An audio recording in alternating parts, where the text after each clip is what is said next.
In 1985 there was a phenomenal Formula One PC game. You could manage a whole Formula One team, from economics to a race pit stop. It was the bomb. What a game.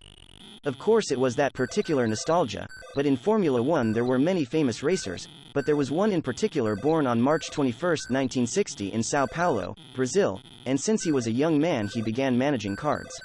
He was in the driver's seat of a kart with a lawnmower motor, which at 4 years old started to show what he was brought into the world for. He entered official rivalries at age 13, where he battled commonly with a runner-up finish. However, in 1977, persistence procured him his first spot, which drove him to bring home the South American kart title, an accomplishment that was rehashed in 1978 and 1980. Well, this is the unflappable young Ayrton Senna. Welcome along to breakfast time this morning. It's nice to see you. And your car, it's looking in smashing order. All set for Silverstone? Yes, the team is well prepared, and it's a great pleasure for us to be here with you. Now, it's just your second season in Grand Prix racing. Did you ever think you'd achieve such success so early on? Well, you always expect, you always hope, but until you actually achieve, it's a big way, it's a long way. But we had a lot of luck, a lot of fortune, and we are arriving there, we are getting there.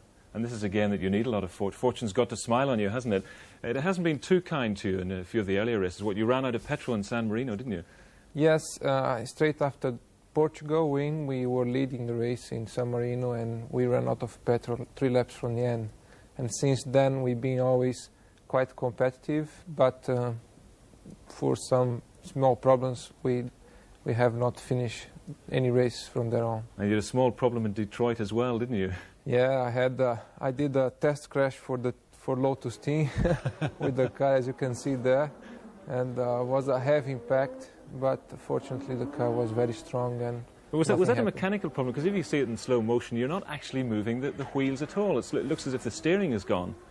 No, that corner had some particular problems with the asphalt, and plus that track is very hard on brakes, and on that place the brakes went just a bit late, which was enough just to go off.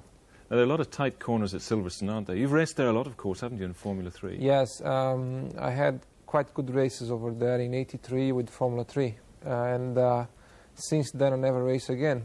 So I hope that this weekend we can have another good race at Silverstone. And what's going to be going through your mind as you sit in that cockpit? I mean, it's so small. I don't know whether we can see inside it here, but it's absolutely tiny, and the steering wheel is tiny as well, isn't it?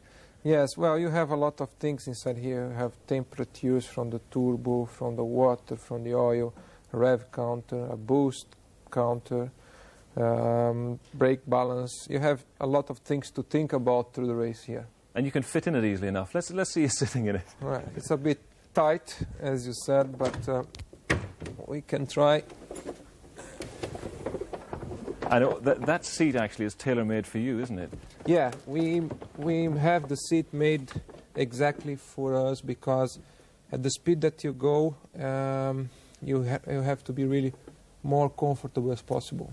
Well, we wish you well at Silverstone on Sunday. Of course, a lot of British fans will be hoping for a British win, but a win for you will jump you up the league table, won't it? Yes, yes. I hope we can do well, and it's very good to race in Britain, especially because the marshalling is very good. You know, if you ever have an accident, you will have the capable people there to look after you.